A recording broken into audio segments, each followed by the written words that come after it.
What is up, Armchair Fandomaniacs? Welcome to another Monday evening movie review.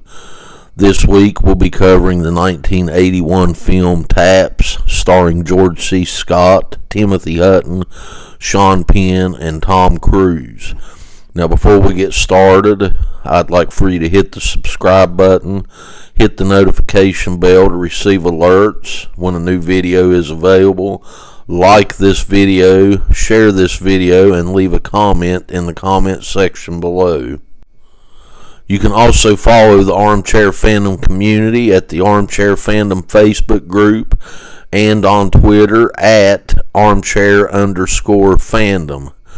This week, like I said, we're going to be covering the 1981 film Taps, starring George C. Scott, Timothy Hutton, Sean Penn, and Tom Cruise. Taps from 1981 has a Rotten Tomatoes score of 67%, an IMDb score of 6.8 out of 10, and a Metacritic score yet to be determined because there's not enough user or audience reviews submitted on Metacritic for it to have a final score. The movie Taps takes place at Bunker Hill Military Academy. And when this movie opens, it begins with Hutton's character, Cadet Brian Moreland, being promoted to Cadet First Major by George C. Scott's character, General Harlan Bache, making Moreland the top cadet at the school. Later in the movie, during graduation ceremonies, General Bache informs everyone that the owners of the property where the school is situated is selling the property to real estate developers, and that the school would be closing after 1 year.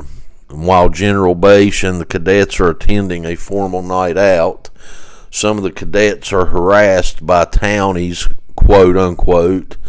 That's another word the movie gives for kids from town not enrolled at the academy.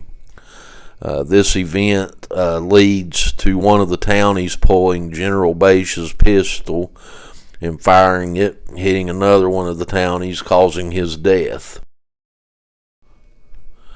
Now, we don't really see what transpires immediately after this, but are informed later that General Bache has been rushed to the hospital with heart trouble and that he later dies.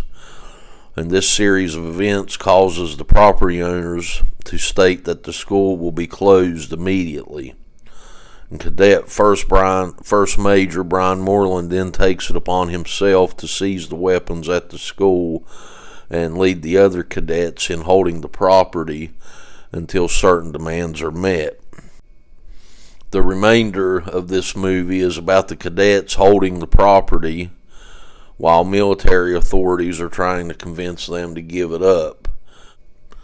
Now, I remember when I was a kid, I used to watch Taps when it came on HBO, and as a kid, I was kind of fascinated with this movie, and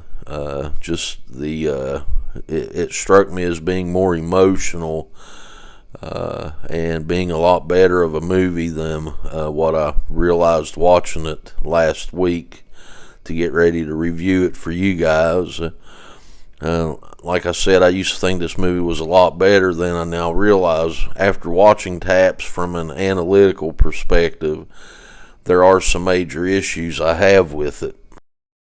That's not to say that the acting holds up in this movie, especially from the limited time we see George C. Scott, along with Timothy Hutton, Sean Penn, and Tom Cruise.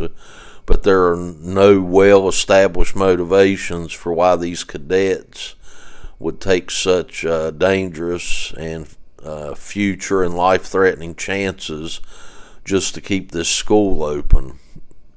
The big issue I have with this movie is that it's really not it's really not believable. A glimpse of possible motivation is given by Colonel Kirby, played by Ronnie Cox, when he asks Hutton's character in an exchange they have at one point in the movie what they've been teaching the cadets at this school, but it was never seriously established.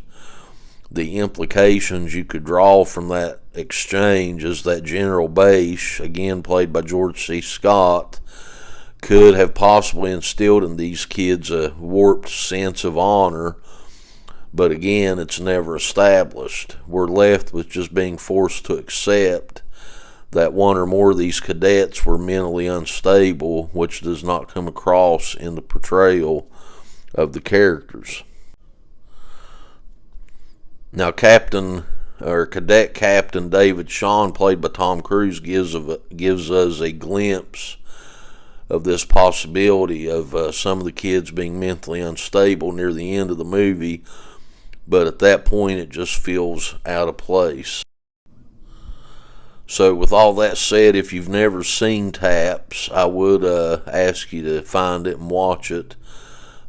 You may find it a little bit boring at times. Like I said, there's no real established motivations for these characters. A lot of stuff is just left to our imagination. We have to sort of invent reasons why these characters would take these actions. So after watching this movie last week, I would rate it a lot lower than I would have just rated it if someone had asked me on the spur of the moment what to rate this movie.